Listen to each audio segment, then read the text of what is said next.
تصور وکړئ یو سپین سرې مور چې د ژوند وروستۍ هیله یې د الله د کور لیدل وي له کوره د دعا په نیت وځي خو د زندان تر دروازې رسیږي یوه ډالۍ یا تحفه یوه جوړه بوټ او د ثواب یوه ژمنه څنګه د 25 کلونو بند په سزا بدلیږي دا د فلم کیسه نه ده او دا یو افسانه هم نه ده بلکې دا د نن ورځې د مسلمانانو تر ټولو دردونکو یوه حقیقي کیسه ده 3 سپین سرې زړې ښځې چې عمرونه یې تر 80 کلونو رسیږي د عمرې په نیت له کوره وځي خو نن د سعودي عربستان په زندانونو کې شپې سبا کوي خو پوښتنه دا ده دا هر څه څنګه وشول څوک یې تر شا و څنګه بې ګناه خلکو ته بغیر د کوم جرم کولو څخه 25 کاله د زندان سزا واورول شوه او تر ټولو مهمه پوښتنه آیا دا کار سبا له تاسو ستاسو د پلار مور ورور او یا هم ستاسو د کورنۍ کوم غړي سره کېدای شي که نه هو که چیرې مو دا ویډیو تر پایه ونه کتله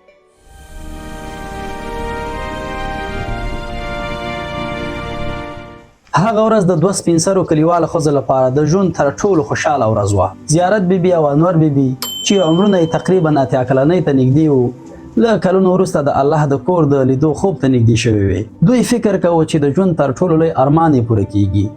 خو دوی نه پوهېدې چې دا خوشحالي به ډېر ژر په نه ختمېدونکي غم بدله شي د 2023 کال د سپټمبر 10 وه د پاکستان د پنجاب د جړنواله کلي دا ساده ښځې نه پوهېدې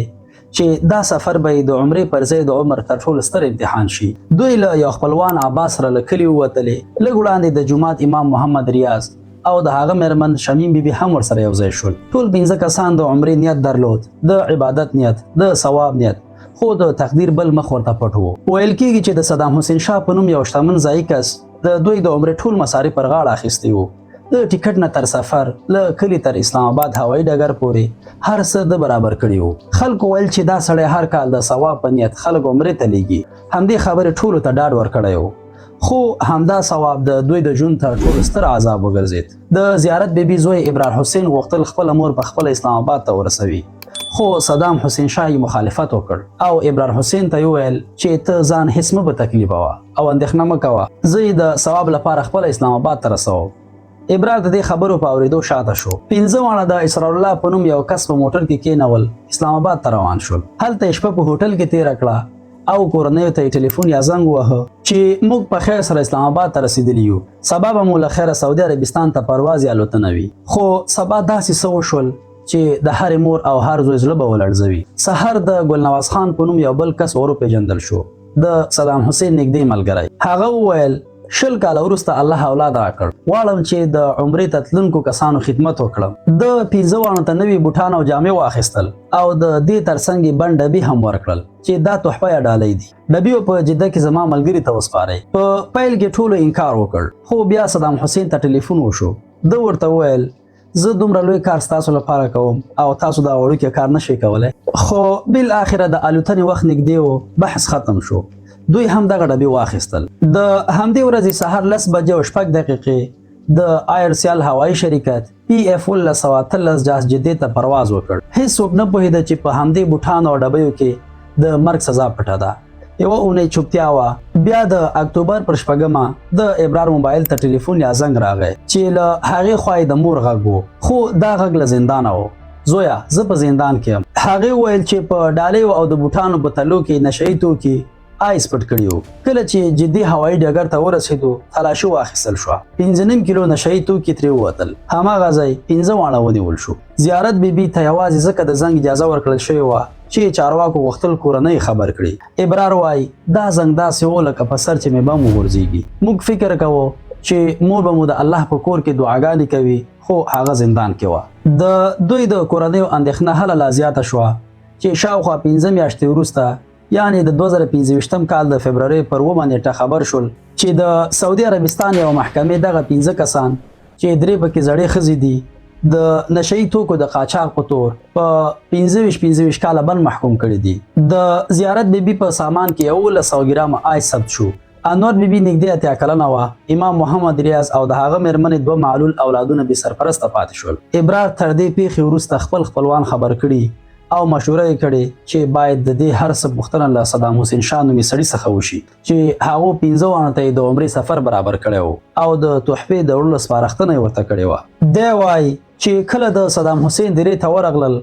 او کیسه یې ورته وکړه نو هغه هم په ظاهره اندېښمن وبرېښېد او بیا یې وویل چې خامخا به کومه تېروتنه شوې وي او تاسې هیڅ فکر مه کوئ زه به د 15 واړه د خلاصون هڅه وکړم خو ابرار وایي چې له هغې ورځې وروسته صدام حسین ترې تم شو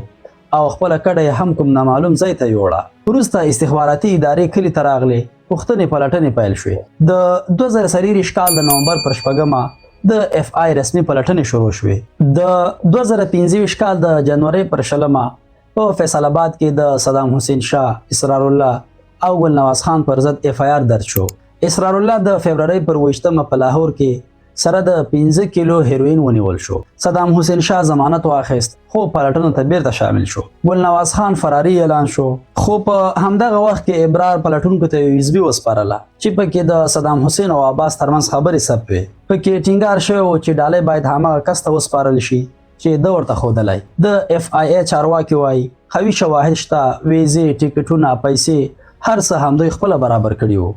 له فیصل آباد تر هوایي ډګره لسګونه مسجونه تبادله شوي وو خو د صدام حسین شاه وکیل وایي زما موکل بې ګناه دی پخوا یې سلګونه کسان سلامت عمرې ته لیږلي پاکستاني حکومت وایي له سعودي سره خبرې روانې دي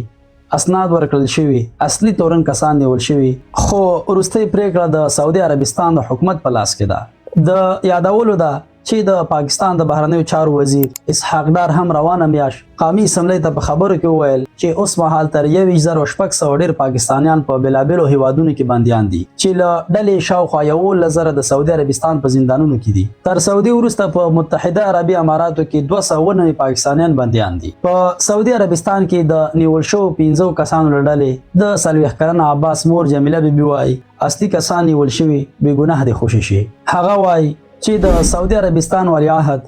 محمد بن سلمان ته هم غوښتنلیک لیږلی دی چې د انساني خواخوږۍ او همدردۍ له مخې دې پر هغوی رحم وکړي زیارت بیبي انور بیبي د عمر په دې پړاو کې د زندان سخت شپې تېروي پایله